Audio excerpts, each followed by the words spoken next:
Здравейте хора, сега ще ви покажа един от моите бели пакистански гълъби.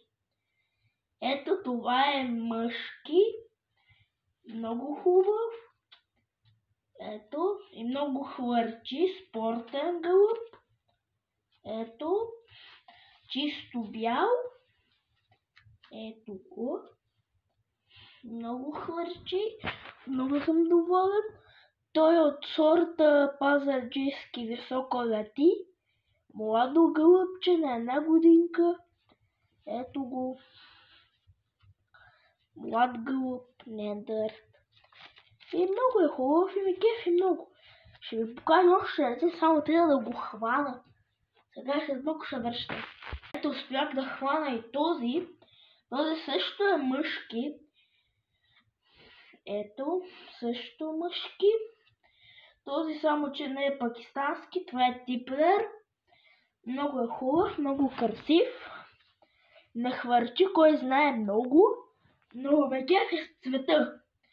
И той много е див.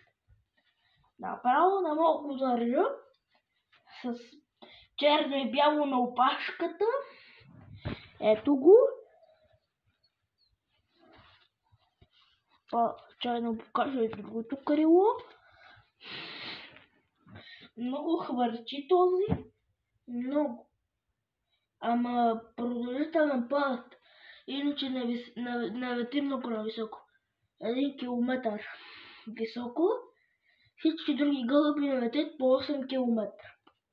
Високо той е млад, но лети много ниско, ама и по много време.